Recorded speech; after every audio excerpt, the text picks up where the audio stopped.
We believe in Guyana that the only way in the long term that we be able to preserve forests is to have a model that has several elements. So in our case, we believe that there are four important elements to the model that we launched in 2008 and we recently updated. First of all, forests have to be integrated into a national development strategy. Secondly, the solution has to be a jurisdictional scale solution. Thirdly, indigenous people and those who live in the forest have to be part of the solution. Then we believe that you have to have strong forest legislation and robust enforcement of that legislation.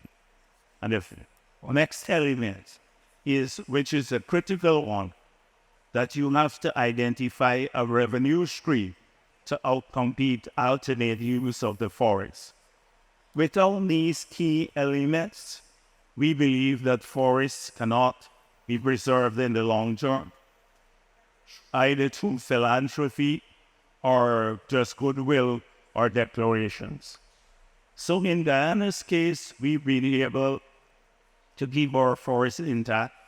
86% of the country is covered with forests. We have one of the lowest deforestation rates in the world.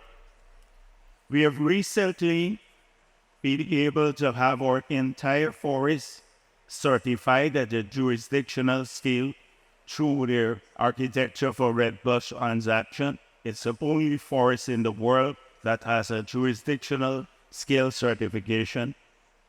We've been able to get certified credits, and we've sold 30% of those credits for $750 million at a minimum.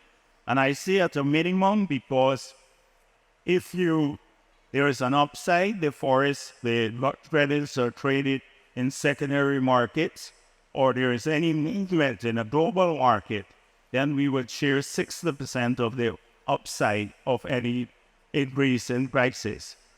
So if we were to sell the remaining 70% of our credits at the same price at which we sold the credits that we recently sold, the 30%, we will raise over the next 10 years at a minimum $2.5 billion to come into our country. $2.5 billion US. Now, considering that our forest is bigger than England and Scotland, but tiny compared to Ghana and the Congo and Brazil and many other countries in the world. So it just gives you an idea as to what scale of financing you will have to raise to outcompete alternate use. So whilst we hear about pledges of $10 million and $50 million, etc., from public sources, it is not at scale enough to outcompete alternate use. Now, many countries can choose their own model, and we believe that part of the model building is to take the best practice from every country. But in this case, we have chosen the market because we don't believe there are enough public funds available, given the lack of the world has not come up, particularly the developed countries. They have not met their pledge on the $100 billion. They have not financed loss and damage at scale. So we don't think there would have enough public funds to preserve forests and outcompete alternate use. We have chosen the market. We have produced high quality carbon on the market, and this could be done if we just set ourselves some global standards. So Guyana has done this. We are now utilizing this money. 15% goes directly to our indigenous communities. We have now 500 projects in 242 villages being implemented, indigenous villages.